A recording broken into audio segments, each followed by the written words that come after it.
Amanda Foster is here in the studio with me, and I'm also joined by Martin Shenton, who joins us live from our Manchester studios. Welcome, both of you, to the programme. Amanda, to you, first of all, this latest death, it is obviously being investigated. It must have come, though, as a shock to you, because, I mean, this is what you do day and night, meat and drink.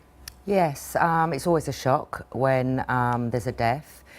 Our hearts go out to the family of Joy, and but unfortunately it is a risky business.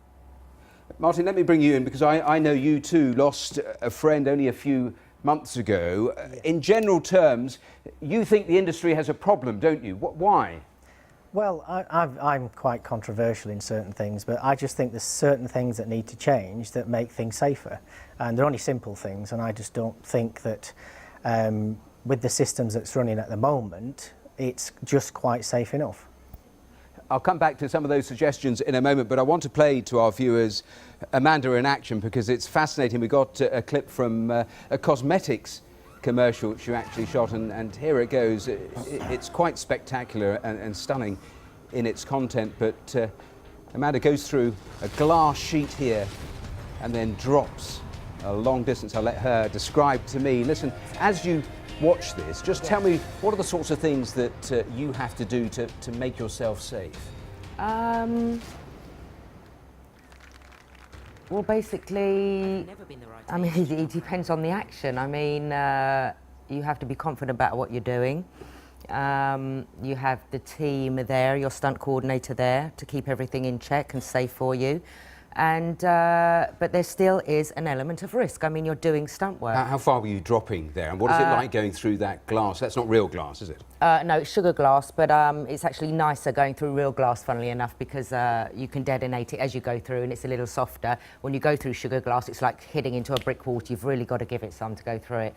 But that building was 90 metres, 290 feet, and I was the last, we did it a few times. The last drop I dropped, I think I was about 15 feet from the top. So yeah, it was a fair way.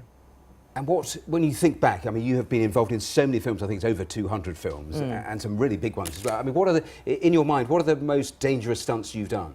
I don't know. I mean, everything has an element of danger. That's why it's stunt work. It's a hard one, really. I don't know.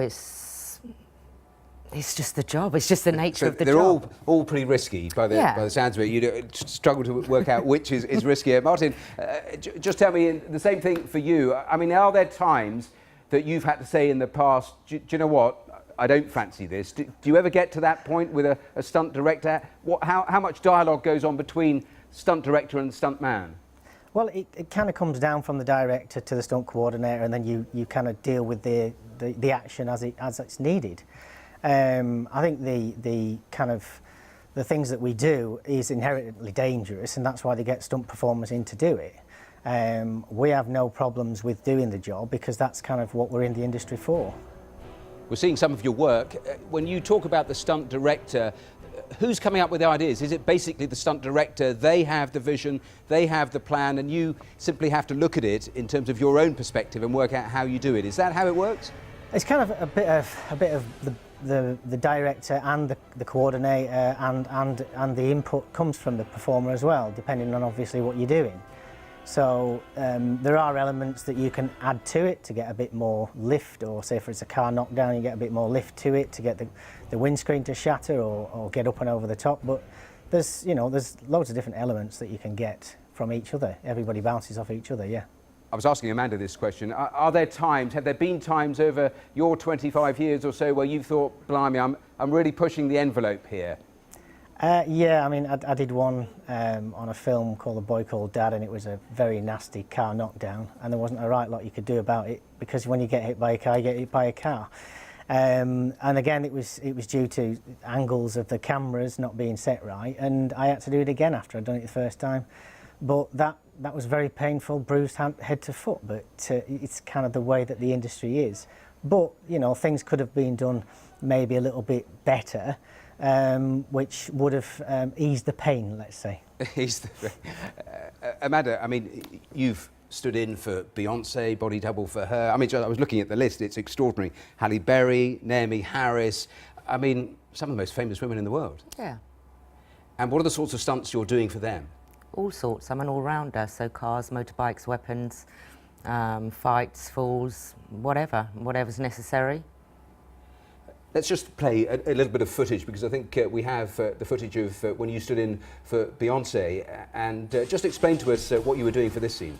So basically it's a little fight scene for a commercial.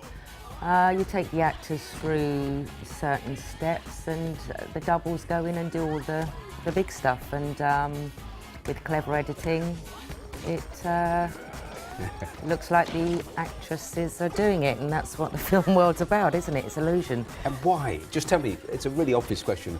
Why would you ever do this? How did you get into doing this? Well, I started as an actress. I was doing a film called Patriot Games with Harrison Ford, and found out there were no black stunt women in the UK. So I decided to train. It took 6 years, and qualified and just started working. And you've done countless films. Martin, you said right at the start, you know, there were things that could make the industry safer. What comes to mind? What are the obvious things that perhaps people could think about, perhaps bring in? Well, it's more health and safety levels, you know, people going on proper health and safety courses, which gives people more insight on how health and safety is. It gives you good observation skills as well as teaching skills. So people, you know, teaching qualifications, that kind of thing would help with coordinating people's action, because they'll be able to read them a lot better. Sorry to interrupt you, but I was just seeing a picture of you in action being hit by a car. You talk about teaching. How do you even learn? How do you learn that? It's broken down. I mean, basically you can start off with your gymnastics rolls and your judo rolls, and then you start moving it to larger bits of equipment, stationary cars, matted parts of the car, and then you start moving onto the car itself with slower sections, but you can break it down and do it step by step. And Martin, you know, like all professions, you have the young guns trying to get in, trying to make a mark. Is that an area that needs to be looked at? Is that an area that potentially causes problems sometimes? Yeah, I mean, I know that a lot of controversies about there, but there are egos in the industry. I mean, there's egos in every industry. And when you're young, and I was the same, I'm not saying I'm the best stuntman in the world at all, but you know, when you're young and you're sprightly and you have this big ego, you try and prove a point, but sometimes proving that point can hurt severely, so that's a real problem. Amanda, you're smiling. What are your thoughts on safety? Because I mentioned Tom Cruise in the introduction. I mean, only this weekend, you know, he hurt his ankle really badly. He's going to take months off actually filming. It was a stunt jumping between building and building. I mean, he's famous, isn't he, for doing his own stunts. But for a professional like you, do you look at that and think to yourself at all, you know, perhaps leave it to us, the professionals? No, let him have a go. If he knocks himself too hard, he won't come back. I mean, it's as simple as that. I mean, he knows the risks. He's been doing it for a long time. If he's happy to take those risks, let him play. I mean, it is what it is, isn't it? There's always a professional to step in if he, you know, decides to pull out. But hey, I mean, let him go for it. Why not?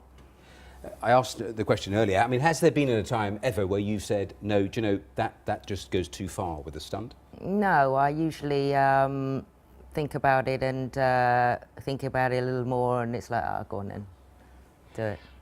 And just a quick final thought, because we saw you there with the body doubles. Are you the person in the cinema whispering, that's me, that's not Halle Berry, that's not Beyonce, that's me? I have to be honest, I don't actually watch a lot of the things that I do. You know, I tend not to see a lot of the films that I do till years later, so no, that's not me. Well, good for you, and thank you so much. Thank you.